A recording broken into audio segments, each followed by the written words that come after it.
नमस्ते दोस्तों, आप सबका हार्दिक स्वागत है। जितने भी जीव इस संसार में है, सबको कठिन परिस्थितियों से गुजरना पड़ता है। जैसे पेड़ पौधे अलग अलग ऋतुओं में कठिन प्रहार सहन करते हैं, जानवर भी इससे छूटे नहीं है। रही बात मनुष्य प्राणी की, तो उसे भी कठिन परिस्थितियों से गुजरना पड़ता है। केवल मनुष्य ही क्यों, अवतारों को भी इनका सामना करना पड़ता है। स्वामी ने भी यही बताया है। एक व्यर्थ ही प्रयास करने वाला मनुष्य, अर्थात एक मनुष्य जो कागज के फूलों में से असली सुगंध लाने का प्रयास करता है, वो व्यर्थ प्रयास करता है। संघर्ष करके भी कुछ भी नहीं पाता। मैं ये कहता हूँ, प्रयास करो, संघर्ष करो, लेकिन कुछ सोच कर। बिना सोचे किया प्रयास समय के साथ आपको भी तोड़ देता है। दूसरा मनुष्य है जो सोच समझ कर प्रयास करता है, संघर्ष करता है।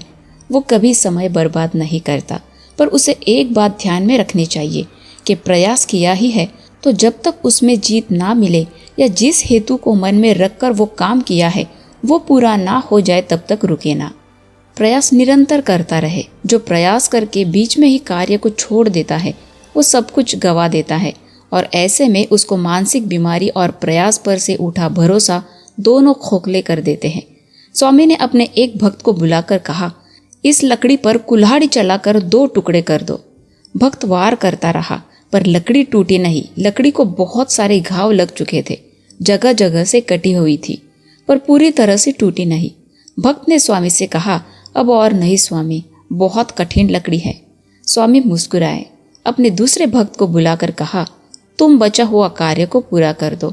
इस लकड़ी के 2 टुकड़े करने हैं। दूसरे भक्त ने केवल 2 वार में ही उस लकड़ी के 2 टुकड़े किए। पहला भक्त आश्चर्य हुआ, ये कैसे हुआ? मैंने तो इतना प्रयास किया, फिर भी नहीं टूटी। इसके केवल 2 प्रयास से ही टूट गई। स्वामी ने कहा, यही तो मैं कह रहा था। लकड़ी उसके प्रयास से नहीं, बल्कि तूने किए हुए प्रयास से ही टूटी थी। उस कठिन लकड़ी पर इतने सारे घाव थे कि तेरे और प्रयास से ही टूटने वाली थी, पर तूने मन में ही सोच लिया कि ये इतनी कठिन है कि ये नहीं टूटने वाली, पर देख टूट गई। तूने अपना समय देकर इतना प्रयास किया और तेरे थोड़े प्रयास से और मिलने वाला था वो तूने गवा दिया। जिंदगी में भी ऐसा ही होता है। चाहे कितने भी परेशानी या कठिन परिस्थितियां हो, प्रयास करना कभी मत छोड़ो।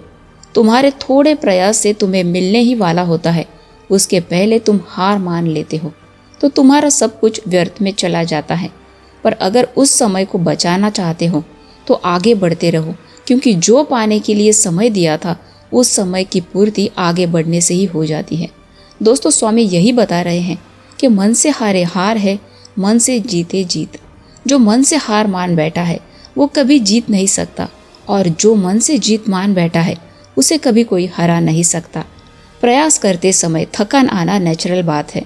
थोड़ा रुक कर फिर से उस कार्य को शुरू करो, एक जोश के साथ, एक उम्मीद के साथ।